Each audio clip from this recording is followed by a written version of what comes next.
You can use the chat section or the raise hand option available in Zoom.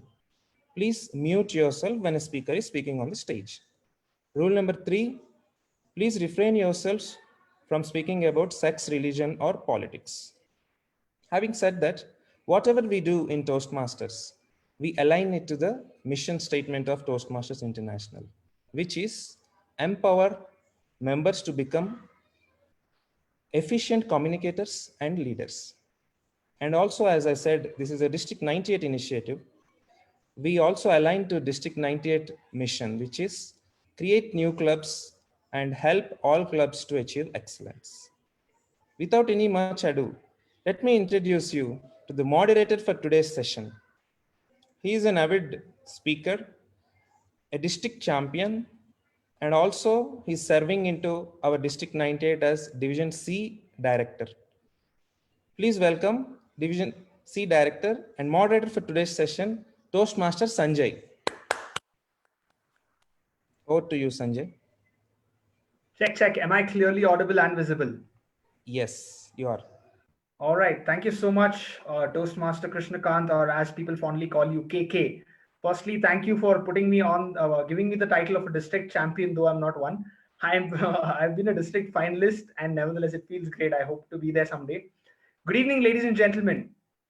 Without coming in between you and the speaker, let me quickly introduce our speaker for today. Well, before I introduce the speaker, I have a question. Do I really need to introduce this person to all of you? I don't think so, at least not in District 98. Nevertheless, let me do the honors. A management consultant, a public speaker, someone who is an engineer and holds a postgraduate degree in management from the Indian School of Business. His interests include, but are not limited to, physics and Advaita Vedanta. Well, I refer to this person as a musician. Aditya, this is not mentioned in your introduction, but I will take the liberty of calling you a musician. And the reason being, every time I listen to this person, what he speaks sounds like music to my ears. And the second reason being, his famous keynote, Dissolve the Notes, lingers in my heart time and again. Ladies and gentlemen, please help me welcome our homegrown World Championship of Public Speaking finalist, distinguished Toastmaster, Aditya Maheswaran. Thank you, Sanjay. Thank you so much for that warm introduction. Can you hear me well, Sanjay? Yeah, loud and clear. Excellent. It's always a pleasure to be back at District 98. As some of you may be thinking I'm back too often, but that's the advantage or the disadvantage of Zoom calls these days. But it's a pleasure to be back, and I congratulate all of you. I'm sure there are more than 4-5 names who have been behind the Beyond Toastmasters initiative. It's fantastic.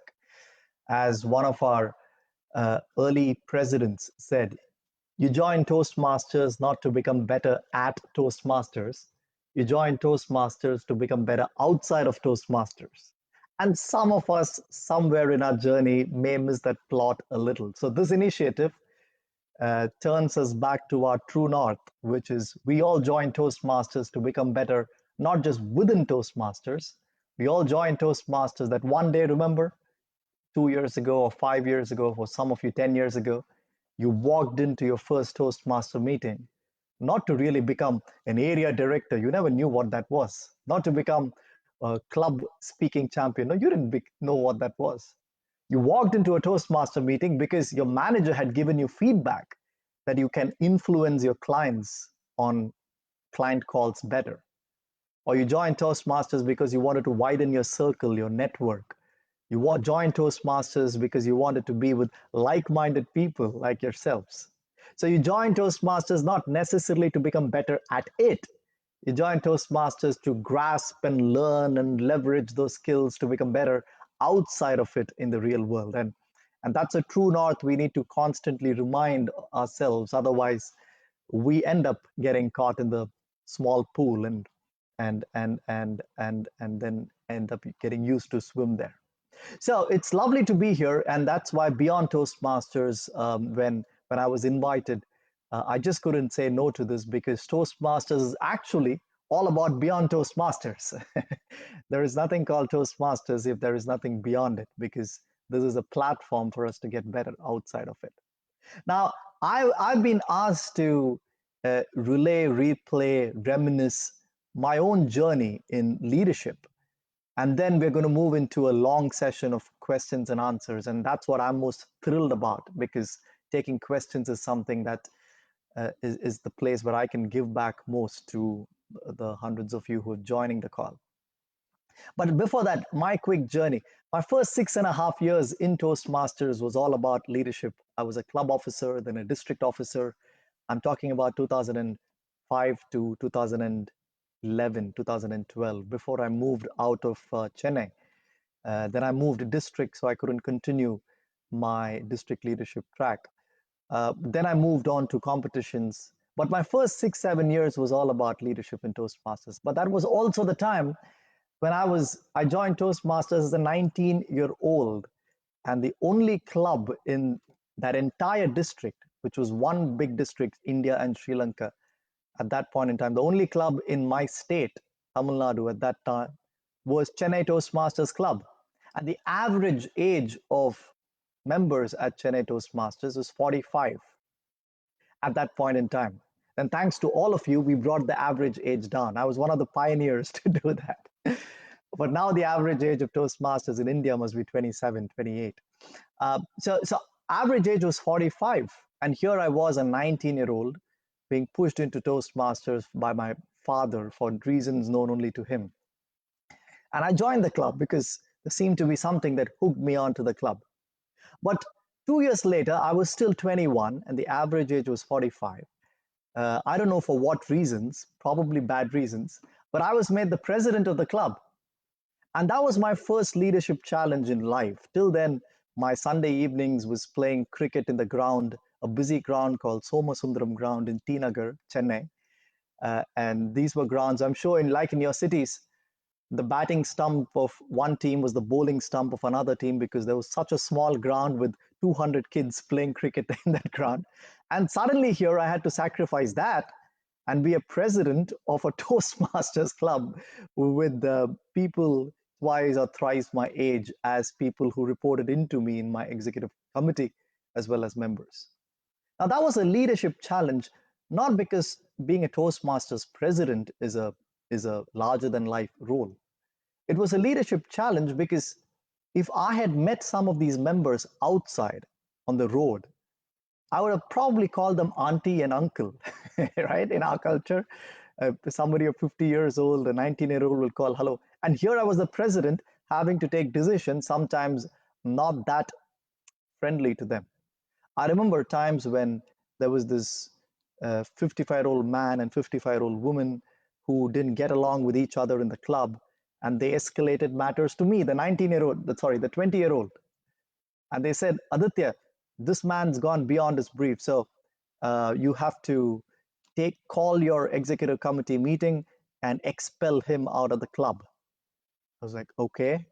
And then this man called me. In fact, that man was my father's friend. So it was a family friend. He called me and said, Aditya, you got to take this lady out of the club. She's not a good fit. And I had no clue what to do. Should I go ask my parents for advice? should I tell them, please, elders, sort it out for yourself? But then I was the president. I could take the decision. So that's when I learned my first leadership lesson: expertise, subject matter expert. I realized with my age, I didn't have the positional authority or the credibility to exercise influence. So what did I do? I became an expert in the bylaws of Toastmasters. I read every document available in the Toastmasters website, in the district director manuals, club president manuals. I could quote Toastmaster bylaws, section 8, verse 3. I was so thorough because out of self-preservation, because I didn't have any other authority to exert in these kind of disputes. So people started seeing me slowly, not just as this 20-year-old guy, but a guy who knew what he was talking about. And later in life, 10 years later, 15 years later, it still helps me. As a management consultant now in London, I realized when I work with a new industry, say I haven't worked in, say, banking in London. And if a banking client comes to me, I know that in order to exercise influence, the first thing I have to do is to make myself equipped with that industry, knowing the subject matter knowledge, understanding how money travels within the industry. And I do that impromptu these days, or I do that as a automatic process because of the lesson I learned in Toastmasters, having been pushed into a leadership role very early on in life. So that was a very early memory I wanted to share with you. My first lesson in leadership was have a grasp of the subject, have a grasp of the rules, have the grasp of the boundaries within which you can function. And knowledge is power, isn't it? And if you're able to, but then don't get wedded to it, then you're seen as just a bookish guy. But understand what you can and what you can't do. You may be a great leader, but if you don't know what's in the bylaws, you can't exercise your power to the fullest. So understand your role, grasp the rules. That's very important. I remember another incident which was very close to my heart. I don't think I've shared it much. The day I completed my DTM in 2010, in 2010, I was 20, 24, 25. I completed my, sorry, 23, 24. I completed my DTM. And, and, and I think I was the third DTM in the entire state at that point in time. And the evening I completed my DTM speech, by the way, the last speech that made me finish my DTM that day was, I mean, I didn't really care about my speech. It was just about finishing DTM. So I spoke something about inspiring about how we as Toastmasters can all pitch in, say, 500 bucks or so. Together, we can collect so many lakhs of rupees and help people around the world or something like that. I came back home. I was all so happy that I'd finished DTM. My parents were happy. I was happy. And then I get this email from a DTM Indira Jairaj at that point in time. She said, Aditya, uh, I think what you said in your speech today is against the ethics of Toastmasters. You shouldn't ask people for money, blah, blah, blah. I was so pissed. I gave a random speech. I didn't expect anybody to give me money. It was just an inspiring speech at Toastmasters, probably just an idea, an inception. And this lady, instead of congratulating me for my DTM, is just showing off by telling me that I was ethically wrong in my speech. So obviously, all the ego built up. And what do we do when we see an email and we're not in a mood for it? Reply all. So I exercised my power of reply all, marked 15 more people in CC, including the area governor and all of these officers, and said, Dear Indira, you have no right to comment on the content of my speech. I finished my DTM today. Blah, blah, blah, blah, blah. I wrote a stinker to her. Now, Indira did not reply all. Indira replied to me. She said, Aditya, I was just concerned for you, but looking at your mail, please take me off your list of mentors and list of guides. She was one of my mentors at that point in time. I was shocked to receive her mail. I mean, I respected her, and she said, remove me off your list of mentors and don't come to me for advice anymore. And that really hurt me. And I realized what a stupid guy I had been to reply all when all she was trying to say was something with good intent. And I had defamed her in front of so many people at Marked and CC. That day I realized that you may finish your DTM. You may be a distinguished Toastmaster in terms of your badge, in terms of your title. But DTM is just a badge. Being distinguished is different. Anybody can earn a DTM if you do 40, 50 projects, if you do a time or grammarian, if you're steadfast, perseverance, you complete your DTM. But being distinguished needs to be earned, isn't it? You can't really speak your way to be a distinguished person. You can't just do club meeting rules to become a distinguished person. That needs to be earned, which means something about you needs to change. You need to come across as a magnet. You need to come across as a person who empowers people, who makes people feel strong, not weaker about themselves. And I had made Indira feel weaker about herself for her doing something. Sorry about that. And so that day I realized that I will never react again in my life. I will only respond. As Viktor Frankl says, as all of you know, the famous quote, between stimulus and your response is a gap. And in that gap lies freedom and liberation. And if we can make that gap intentional, not just instinctive, then we are in power of our own mind. It's our intellect calling the shots, not our mind. And even now, 10 years after that, uh, I, I draw the greatest joy with the fact that I can it's very difficult to provoke me into reaction now. Even with the toughest client, I remember talking to a CEO 2 years ago. We were 3 months into the proposal. We were about to sign the contract of our lives. And then the CEO turns to me and says, I think we can do it ourselves. We don't need you consultants. I had put all my hopes in that. And Aditya would have immediately said something stupid. And what I told the CEO was, well, if you can do it by yourself, I think you should go ahead and do it. And 2 days later, he called me and said, no consultant has ever told me that. Everybody says, no, sir, but these are 5 things that you should come to us for. And since you seem to care more about us than yourself, so I think we want to go ahead with you. So when you make, sorry, when you make response real time instead of reaction, you see magic happen. And that's really what this incident taught me. And that's what leads me even today to respond and not react to situations. I remember the major dichotomy that I faced in my life, which I'm sure you do too, is my weekends and my weekdays were very different. I'm talking about 12 years ago in the initial part of my career. My weekends used to be president of Toastmasters, giving speeches, getting applause, standing ovations, ribbons, and trophies, going to demo meetings, speaking to people even older to me, more experienced than me, getting their, all their praises. And Monday morning, I would go back to my IT company. I used to be what my B school professor later said, Aditya, you're the golden quadrilateral. I said, what do you mean, sir? He said, that's Indian IT male engineer. Indian IT male engineer. You're a golden quadrilateral, Aditya. Should I be proud of that? He said, that's your choice, but you're golden quadrilateral.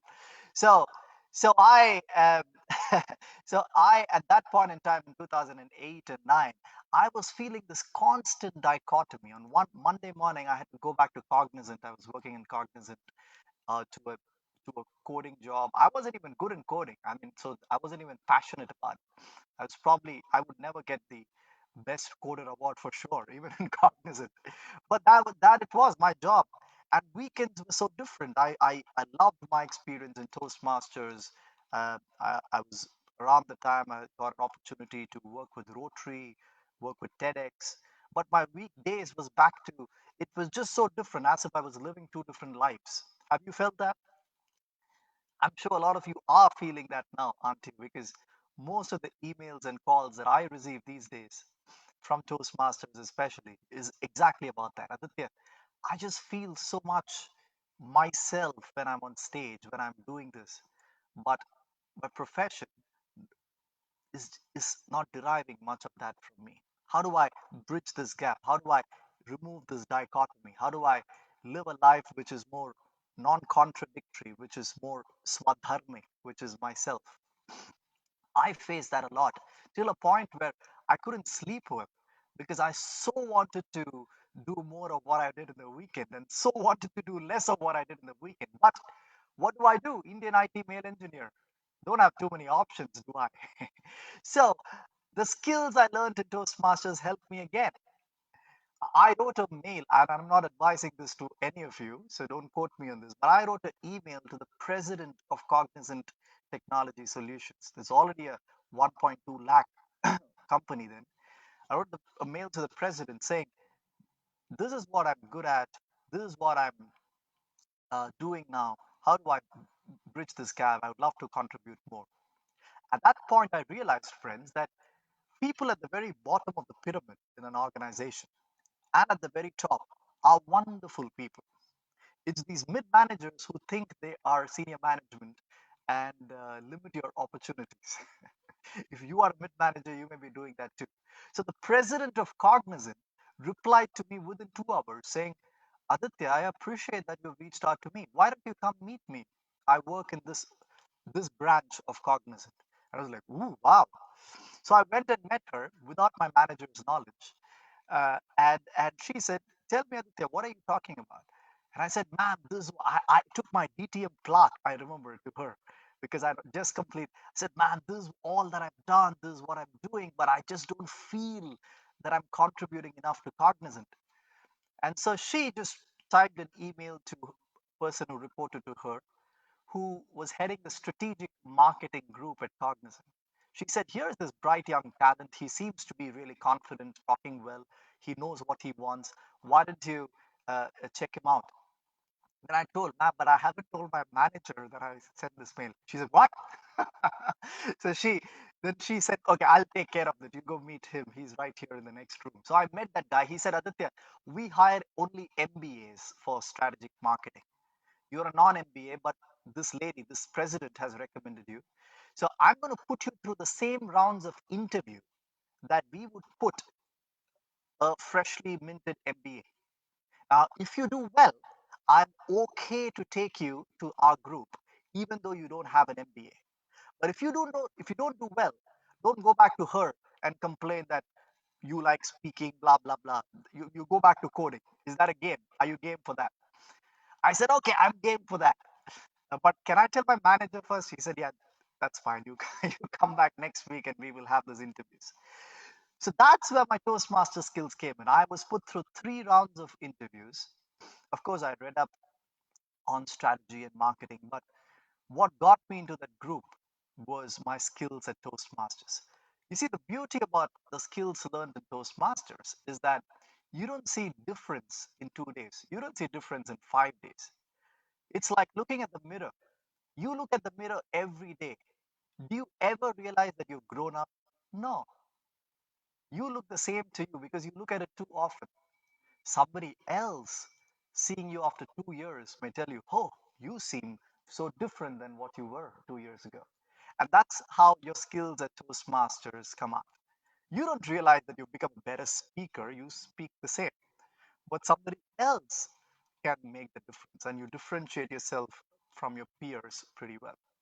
So then I got into the strategic marketing group. And then life was so much better. I felt that the dichotomy was starting to reduce a bit. But then I hit the glass ceiling there because you got to have the MBA lingo and jingo to survive. And that's where I took a break, went to ISB, did my MBA. And even in my ISB admission process, Toastmasters helped. Not the fact that I am a Toastmaster. That's a mistake we all do. A quick pro tip for you. Don't use Toastmasters in your resume to sell yourself. It's very tricky. See, if you're a national swimming champion in an interview, I can't ask you to swim and show me, can I? So I have to believe what you put in your resume. But if I see you claiming to be an amazing public speaker, it comes across in for display in front of me.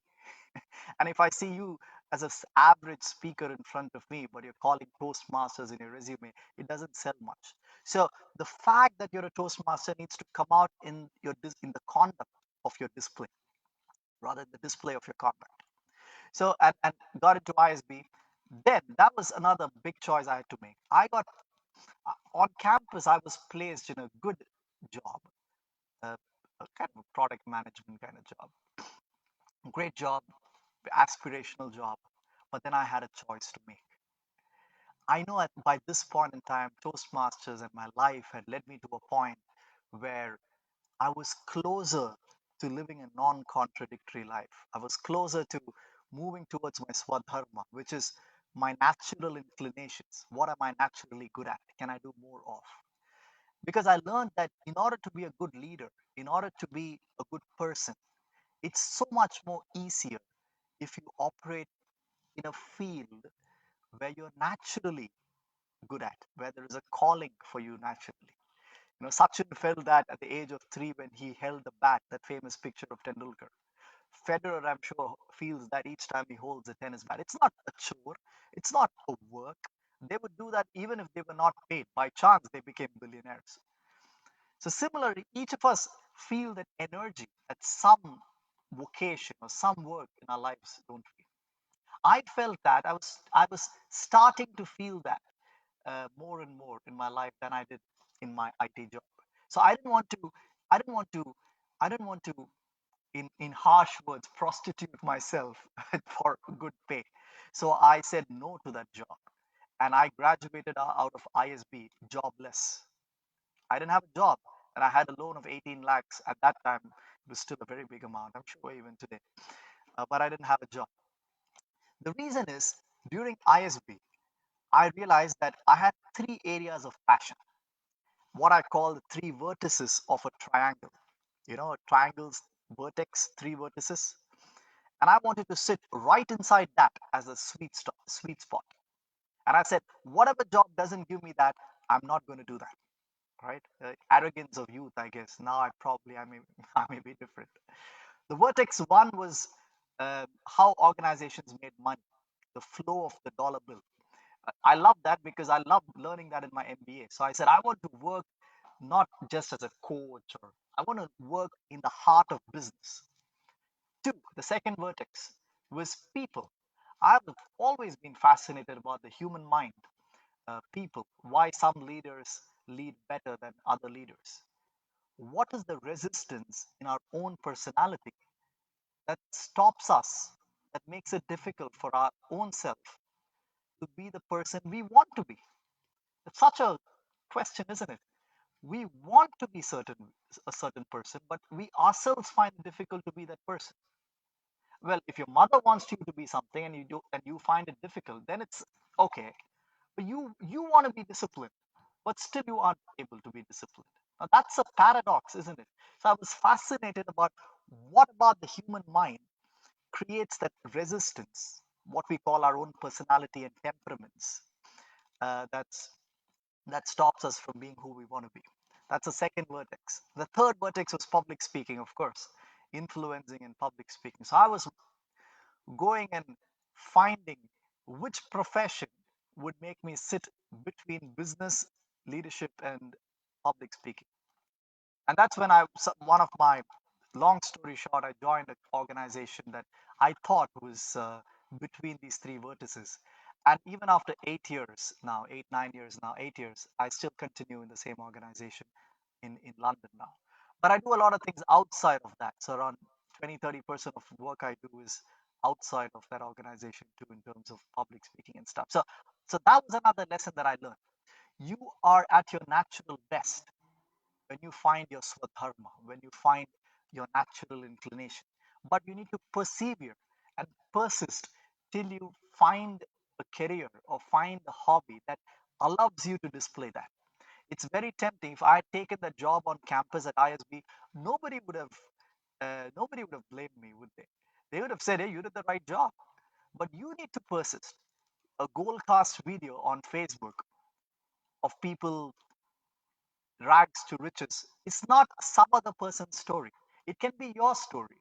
The only difference between their story on Gold Cast and yours is that you're too afraid to take those steps. But you can take those steps. But it's more difficult to take your step if you've already filled your life with too many burdens of 4 EMIs and 5 responsibilities. If you live life light, it's easier for you to have those strategic pivots in your life to change direction. The last point I want to say before we get into questions is is the fact that all of this is knowledge. All of what I said to you is just gossip. Information without transformation is just gossip, isn't it? So how can you transform your own lives? How can you put your skills that you learn in Toastmasters to real world applications? I realized that, and this is the last anecdote, and since I was asked to speak about my journey, I just picked 4 or 5 out of thousands of anecdotes. But the last anecdote is about the World Championship of Public Speaking itself. How can I not talk about that. So in 2014, when I competed in my first World Championship of Public Speaking in Kuala Lumpur, I got the runner-up at the semi-finals. But I learned so much that year. And I came back home to Bombay, to Mumbai. I landed from Kuala Lumpur to Mumbai. And the first thing I wanted to do was not even check my office mail. So was not even to text my friends or family that I'm back. I took a paper and pencil and started thinking what should be my speech next year. And the reason I was so passionate about that is because I had learned so much in Kuala Lumpur from the past world champions, from watching Dhananjay, my good friend, win, watching education sessions, that I wanted to put it in practice. There were a lot of friends of mine, well-wishers, who told me, Aditya, you won the district contest. You went to the semi-finals and you're in the top 18 in the world, top 27 in the world. Please don't compete the next year. What if you lose in the club contest? What if you lose in the area contest? People are going to call you a one-time wonder. You don't want that. But then I asked them, I have so much I've learned. I'm sure in a few years I'll forget half of it. How do I put it into practice? So I competed the next year because I wanted to put those learnings to practice. And they were wrong. I didn't lose in the club or area contest. And even if I had lost, it wouldn't have mattered because my fire was to put these learnings to practice, to test and experiment what I had learned.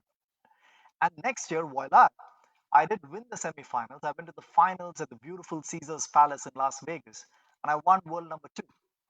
Now people said, Aditya, now obviously you've got to stop contesting because you have only one place to move ahead.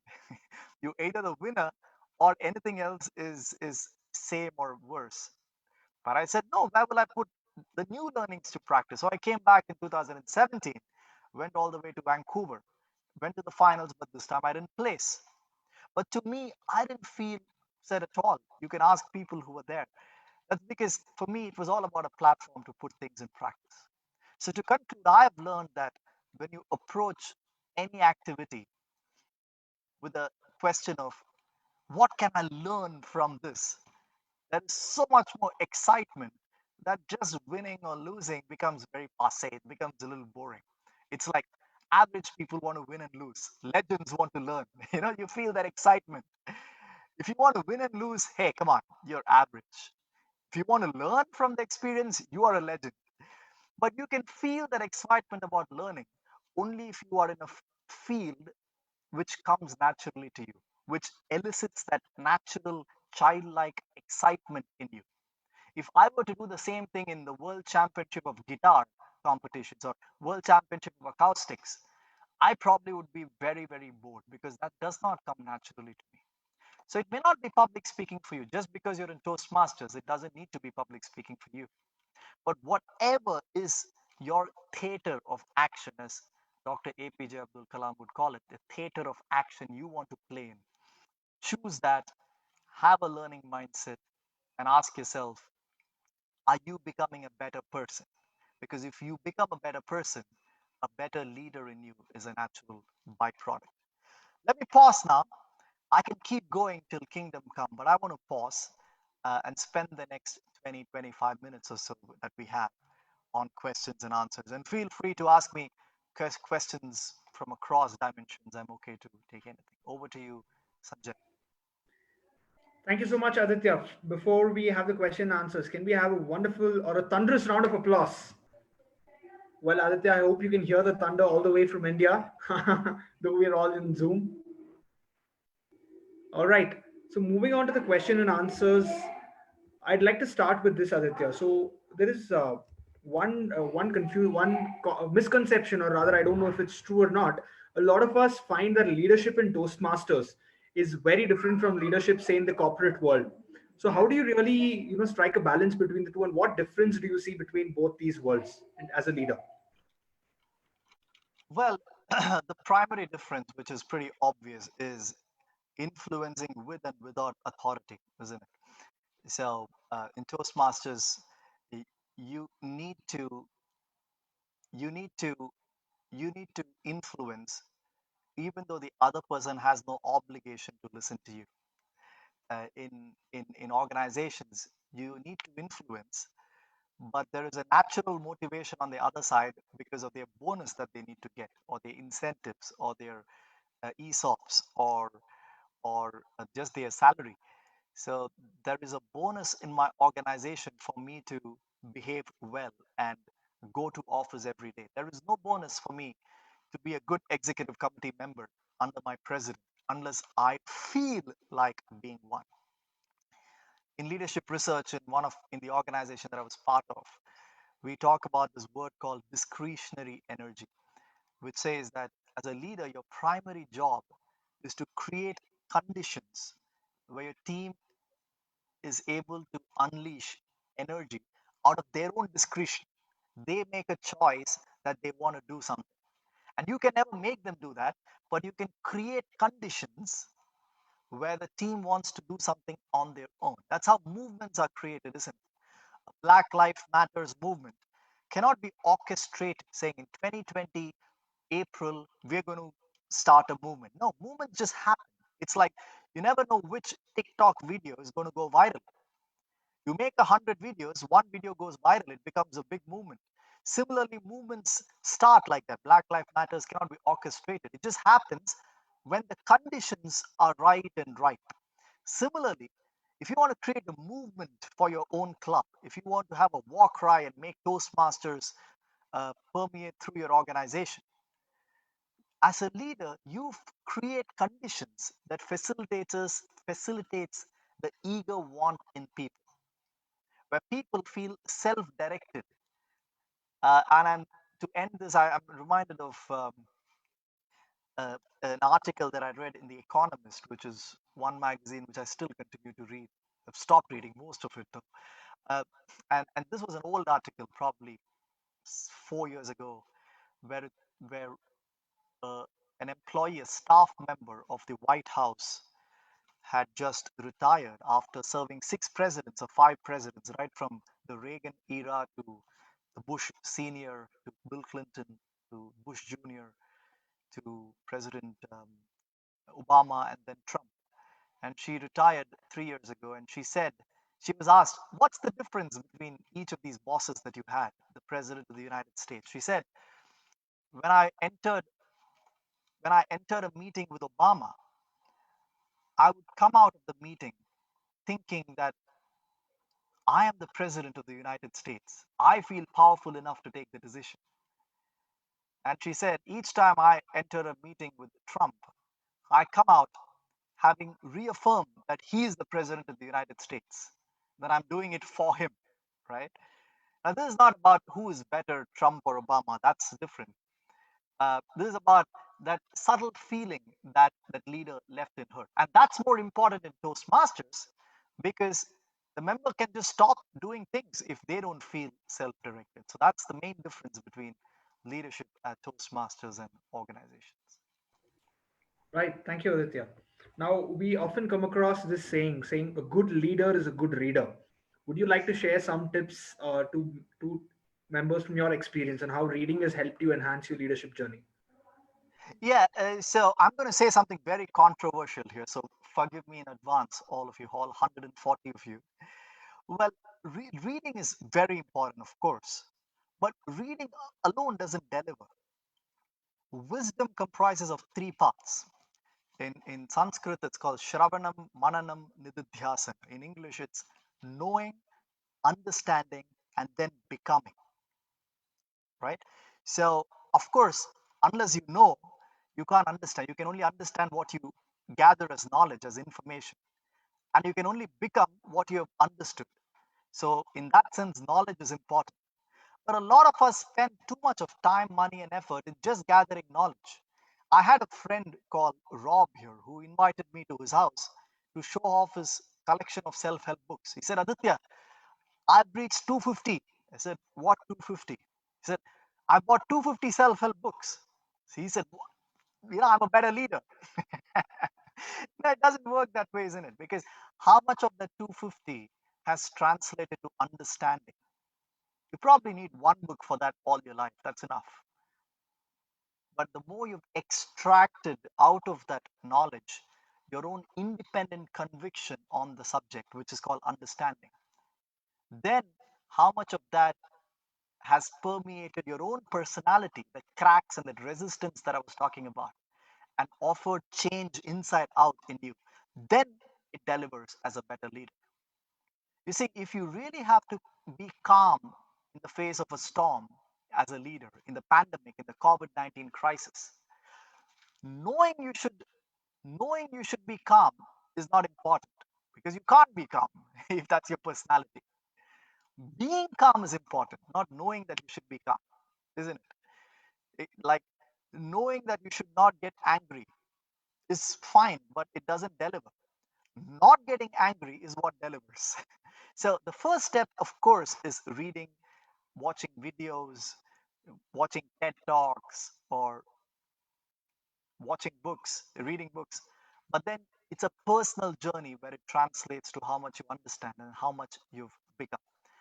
I want to close by what Robert Lind says in his beautiful passage called Armchair Critics. He says, to become wise by reading a book or listening to a voice is at once the most exciting and enticing of dreams. In such a dream, I took down the famous philosopher Epictetus, but lo behold, it was only a dream. So we can read a lot, but unless it is translated to observable behavior, it doesn't deliver in terms of our everyday happiness and our leadership skill. That's my opinion. All right, thank you so much, Aditya. Now, you just mentioned you spoke about people watching TEDx talks. For some of us who might not know, Aditya himself is a TEDx speaker, and he's spoken at two TED events.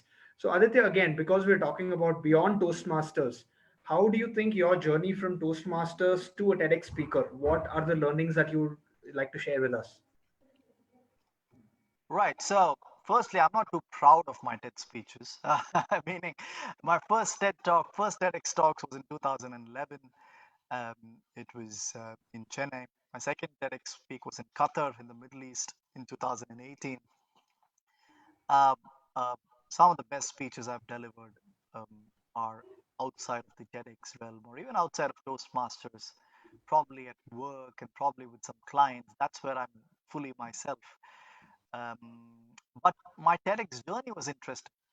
And there's always this question in Toastmasters saying, and I had this question too, which I've told some of you in my previous talks. I was talking to somebody during the pandemic crisis, and that guy in London, my friend here, he felt, he's a Toastmaster too. So he was feeling really down and depressed. He was living alone. He had nobody to speak to. And he was really down and depressed because of the isolation, social distancing. And I asked him, what are you doing to keep your head above water, to keep yourself afloat? He said, Aditya, I'm just watching some videos to motivate me. I said, oh, what videos are you watching? He said, I'm watching, this motivation speaker, or I'm watching this, religious speaker. I'm watching this TED talk. Then I was wondering, he's been a Toastmaster for 5 years. When people are really down and depressed, why do they not pick up a world championship of public speaking speech or a Toastmaster inspirational speech and get motivated by them? Why do they then kid or humor Toastmaster saying, huh, that's for normal times when we're just evaluating. But real times require real speeches, as if Toastmaster speeches are unreal or fake. That really triggered a thought in myself, asking, how do we ensure that we, with with with 15,000 clubs around the world meeting at least once a month, we add 15,000 inspirational speeches every month, but still people go to TED speeches or other speeches to draw inspiration. Why can't we be the people who offer inspiration when people need it most? So that's what I learned personally when I gave my TEDx speeches. Not so much about the output of my own speech, but about the process of learning. Saying it's not about having that perfect body language or ahs and ums. It's about putting your audience first, starting from the question, what do I want them to think differently or feel differently or do differently or say differently, as a result of my speech, and that alone is my guiding light. And everything else is just tools and memes to help me connect to that purpose. So that's the TEDx journey. All right, thank you, Aditya. Now, we come across situations where in leadership we want to take hard calls, but then we are forced to be considerate and think about people, think about what's going to happen. So, what is your take on emotional leadership in Toastmasters and outside? Can you repeat the first sentence again? Yeah, I said we often have to take hard calls. And then when we are about to take a decision that might affect someone's life, say, for example, in the COVID 19 crisis, a lot of companies might have to go ahead and take the decision of laying off employees. And then there's this huge debate going on about, are these the right ethics? Is this what those are the people who worked for you during the toughest times and brought all the glory? So, what is your take on emotional leadership and these concepts?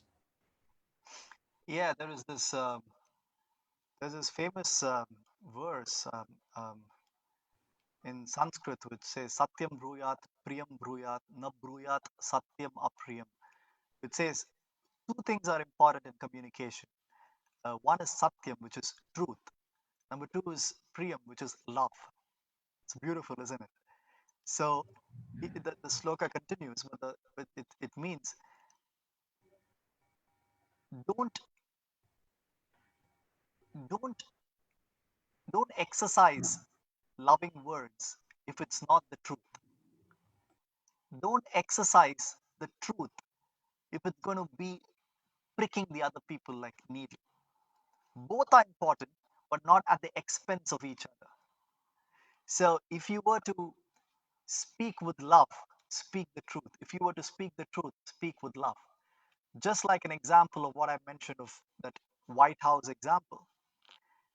Great leaders are those who are able to convey even hard messages in a way that that is compassion, right? Empathy is sometimes difficult because you can't put yourself in the shoes of the person you are firing. That'll be fake if you try to say that you have empathy. But compassion is important. Compassion is understanding that how can I be of help though I have to take this decision. But having said all of this, in your question of tough calls during the pandemic, I believe that the work needs to be done in good times to be able to take a decision in bad times. Uh, Organizations, if they have a stronger purpose, if they have defined their values that they're going to live by in good times, then those values and purpose helps the organizations to take the right decisions in bad times. Now, if the organization has a very loose purpose and no real values defined, then they are like Alice in Wonderland, isn't it? Any path is a good path. That famous example in Alice in Wonderland, where Alice meets a fork in the road and she doesn't know which direction to take. And she sees the cat on top of the tree, and the cat says, Alice, I'll tell you which way to go if you tell me where you want to reach. Alice tells the cat, Cat, I don't know where I want to reach. The cat tells Alice, Alice, then it doesn't matter which path you take. So it doesn't matter whether you fire 100 people or don't fire 100 people if you don't even know what kind of an organization you are. What is your DNA? What do you want to stand for? Like if you think of the Tata group, you think of credibility and honesty. If you think of Google, you think of innovation. You think of Tesla, you think of something. You think of Volvo, you think of safety and sturdiness. What does your organization want to stand for in terms of culture and values? But that needs to be defined in the good times for it to come to help in the bad times. Just like you need to go to the gym when you're feeling good, because when you have a fever, you anyway can't go to the gym. so, so that's my take on leadership in tough times. All right, thank you, Aditya. Now, I'm not sure if the word advice is right here, but I'm reading the question verbatim. What is your advice to young adults in the workforce and in the hustle culture?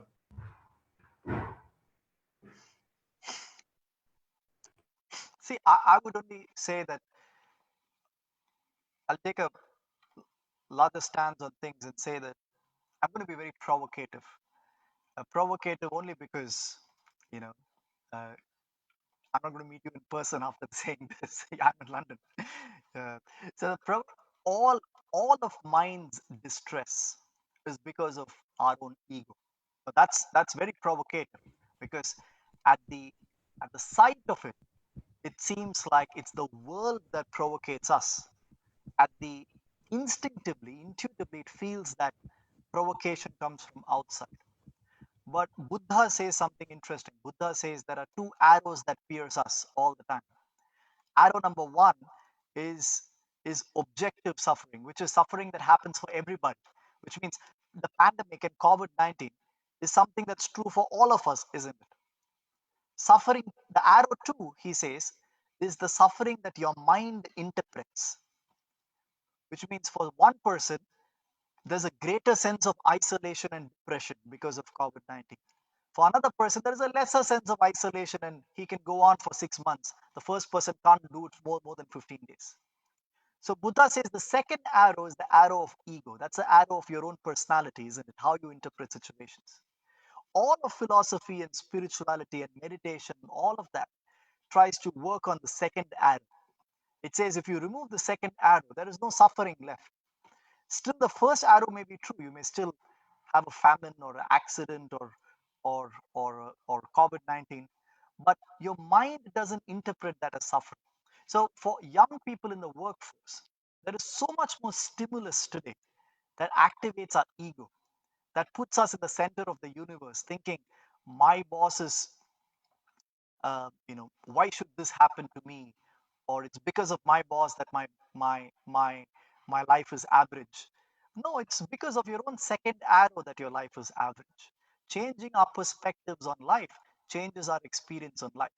At the same time, you take appropriate action. You don't become stagnant, but your joy and your happiness is in your hands. Once you take ownership of that, career is a beautiful journey. Everything is a beautiful journey after that. That would be my advice, if you put it that way. Right, thank you. Now, Aditya, you did speak about Swadharma and how this decision that you take when you had a lucrative job offer after ISB, but you chose to follow what you wanted to do. Now, how do you think, or what would you like to share on how one can go about choosing or finding their path or finding their center or their Swadharma? Yeah, it's probably the $1 million question. So, uh, as a consultant, I must say that um, advice is my job. Implementation, I do it for money. No, I'm just joking. Then how do you do that? Uh, I think first step is to listen.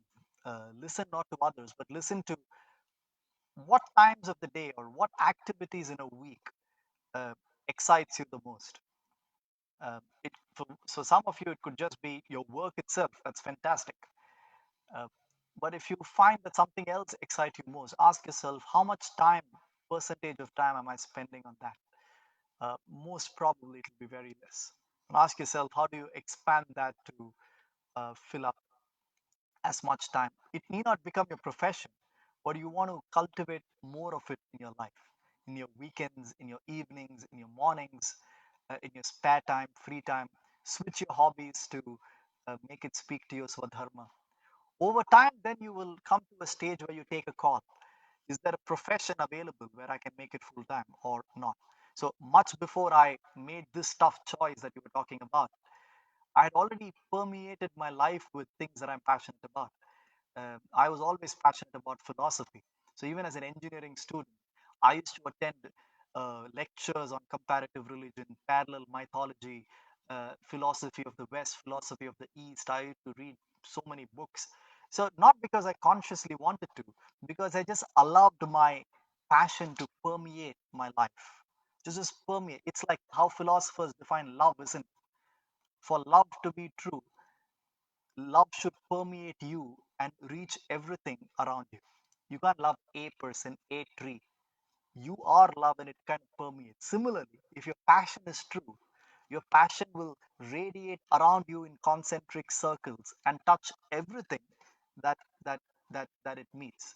So I allowed my passion to permeate all around me, even when I was in my cognizant job or even when I was in college. But over time, you realize now that the passion has reduced and now you're more objective and matured about it.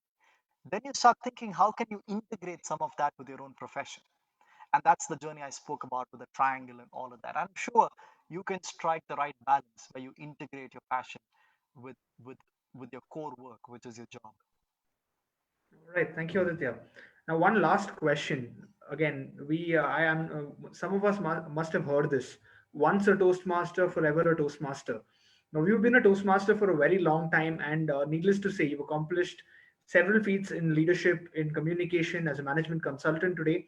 What is one learning, if you'd like to share? You did share a lot of anecdotes, but something that you'd like to share as to what people can really do to take the learnings from Toastmasters to their personal and professional lives? Mm. It's a good question. It comes back to why you joined Toastmasters, because not all experiences are the same in Toastmasters. Uh, if you join Toastmasters to be a better speaker, then that's your journey is very different to if you join Toastmasters because you wanted to make friends, for example. But net in any learning experience, there are three things that I always try to pick up, which is uh, something for the head, something for the heart, and something for the hand. Right? Something for the head is, how is my thought process changing? What have I learned to think differently as a result of this experience? And some examples I gave in my own journey, isn't it? That my way of thinking changed. The second is the heart. What am I feeling differently about life as a result of this experience? That I feel, am I feeling the greater gung ho? Am I feeling, suppose I got back from the world championship and I felt terrific. How can I replicate that feeling at client work in my organization? Now I've tasted a better feeling. I want to replicate that feeling everywhere else. So that's a desire now. And then third, hands. What can I start doing differently as skill set, as planning, productivities? I know that for my Toastmaster speeches, because I love it, I start preparing 2 weeks in advance. I make a draft. I talk to my mentor. But for my client meeting, I'm not doing any of that. So can I start learning some hacks, some tools, some productivity tools from Toastmasters outside, and vice versa? I'm doing very well in my client meeting, but I don't prepare for my Toastmaster speeches. That's probably not your Swadharma. If it's your Swadharma, you would find yourself helplessly doing it. Even good things you would find yourself helplessly doing passionately, and not good things you would find yourself helplessly not doing it. So the three things that I offer my clients and people to take away or use as a lens of thinking and reflection out of a learning experiences, my head, my heart, and my hands. What's one thing I want to do differently in terms of my thought, in terms of my feeling, in terms of action? And that'll be a terrific. Even from this talk, if you ask yourself after this 1 hour, uh, what have I learned in terms of a mindset? What have I learned in terms of heart, feeling? And what have I learned in terms of something I can do Monday morning? So that'll be a good takeaway. Thank you so much, Aditya. Once again, can we have a huge round of applause? And now I'll request all of you to turn on your videos so Aditya, I, and a few others don't feel lost in a world of aliens. That'll be terrific to see all of you. Oh, yes, there we Always go. such a pleasure to see District 98 members, my brethren. For those of you who didn't know, who are new members, I was part of District 98 until November 2018. I was part of Mumbai Toastmasters Club for 7 years, 6 years. Yep. All right. Thank you so much, Aditya. I wish we had some more time to hear you, but I'm sure we'll have you back at District 98 again. Not to mention a fun fact, I was amazed at who asked this question. How many times will you speak at District 98? Thank God I saw it was your own name. Thank you so much for doing that. And it is truly a pleasure having you. I'd now like to introduce one more person. Well, I'm really upset because every time I'm asked to introduce someone, the person needs no introduction. Yet again, it is one person all of us know. If you do not, it's high time you get to know. One fun fact about this person, we all know about his leadership qualities, but something most of us might not know. He's a passionate photographer and someone whom I look up to in terms of several leadership aspects. Oh, all right. I think that's the truth because the electricity is back at my place. Please help me welcome our district director, distinguished Toastmaster Nitish Agarwal.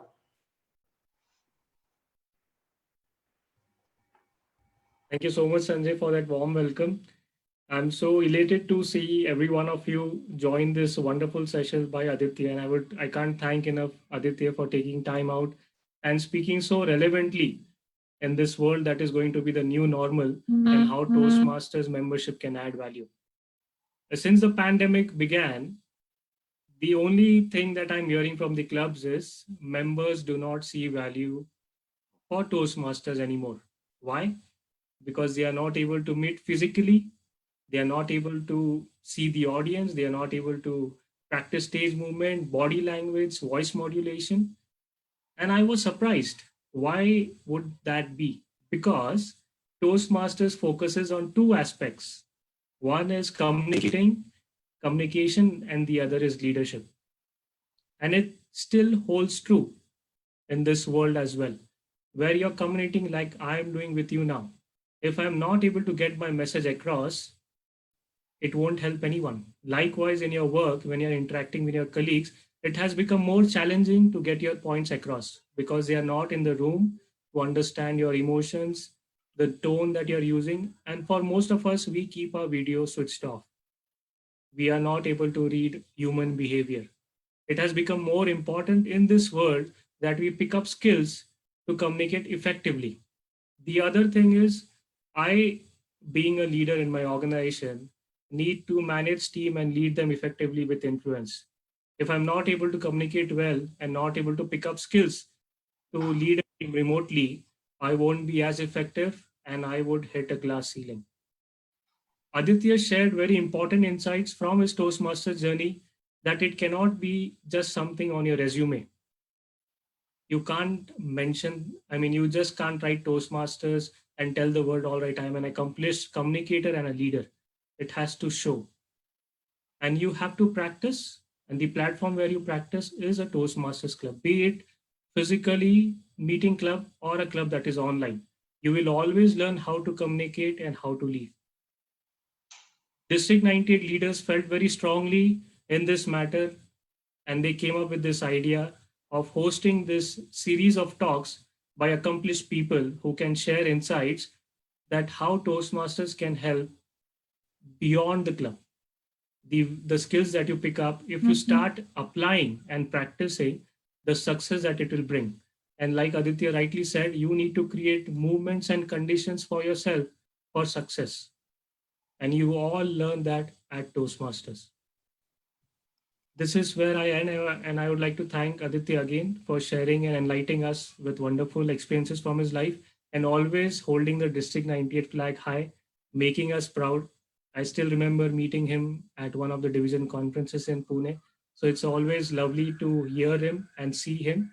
And I would like Krishnakanth to share a screen because this event would not be a success without acknowledging a few members who have tremendously worked and burn the midnight oil to ensure that we are seeing this event what we are today.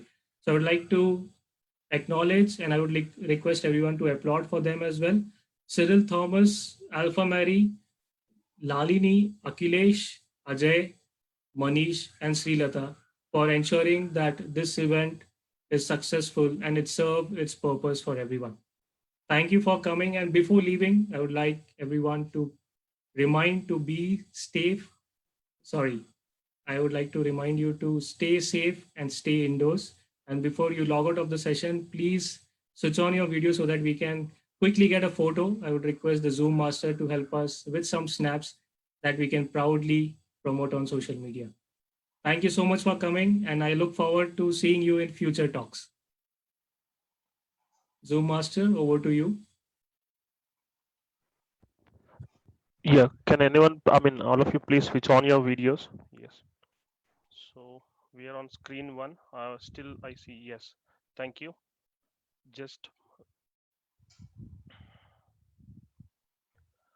hold me for a moment. I'm taking and saving it. 1 second.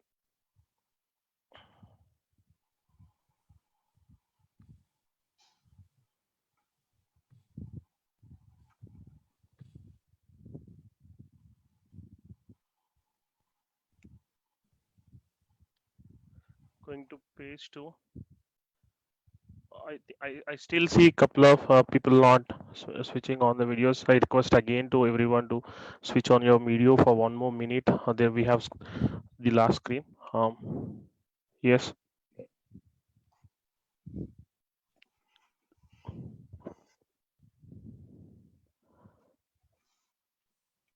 Yep.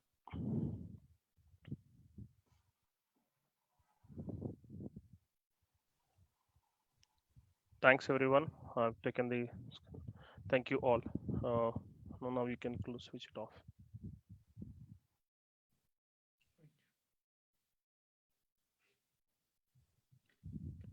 For joining. Thank you, everyone.